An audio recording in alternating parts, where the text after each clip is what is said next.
The broadcast played across every channel in known space. Emperor Draxus stood before thousands of kneeling prisoners, civilians from the rebellious Tavrian colony.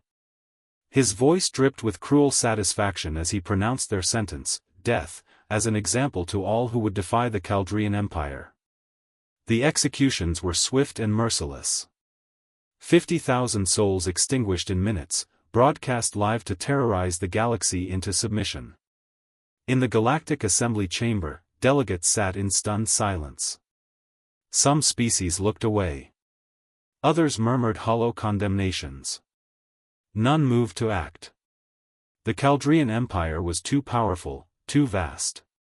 Intervention meant war, and war meant destruction. Then Ambassador James Harding stood. The human's footsteps echoed through the chamber as he walked to the central podium. His face was carved from stone, his eyes burning with controlled fury. He placed a data chip on the console, and 50,000 names appeared on every screen, victims with families, dreams, futures stolen. Delegates of the Galactic Assembly, Harding's voice cut through the chamber like a blade. You just witnessed mass murder. Not combat casualties. Not collateral damage. Premeditated execution of innocents, broadcast as entertainment. Prime Consul Vexthar shifted uncomfortably. Ambassador, we all condemn this tragedy, but the Chaldean Empire is powerful? Harding interrupted. Yes. And you're cowards. Gasps rippled through the assembly. No one spoke to the consul that way. 50,000 people died while you sat here calculating political costs, Harding continued, his voice rising. While you debated trade implications and diplomatic consequences, children watched their parents murdered. And now you want to issue a strongly worded statement? Emperor Draxus's holographic projection materialized, towering over the assembly. The human speaks boldly for such a young species. Perhaps you need a lesson in power as well. Harding turned to face the projection, unflinching. You want to talk about power? Let me educate you about humanity's relationship with it. He pulled up historical records. We've toppled empires that thought themselves invincible. We've rebuilt civilizations from ashes.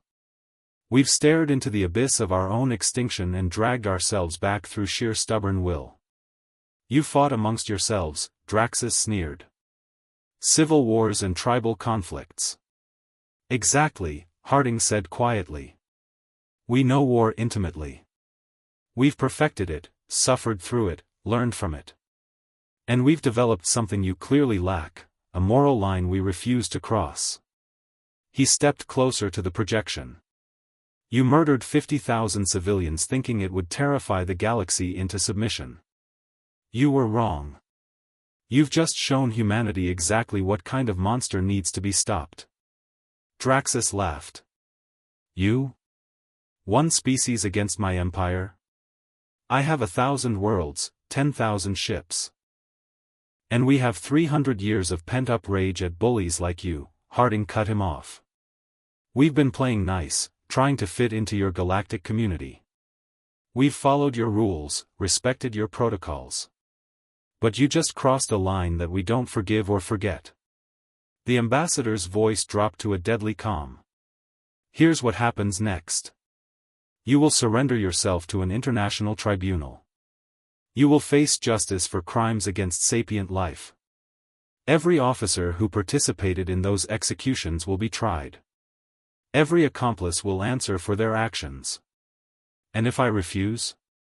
Then humanity stops asking permission and starts taking action.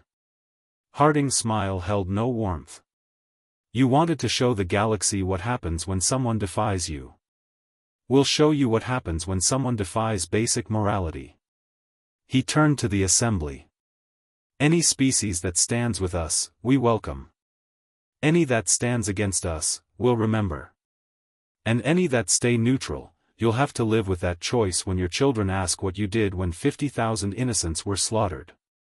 The transmission ended with Emperor Draxus's projection flickering out, his final expression one of uncertainty.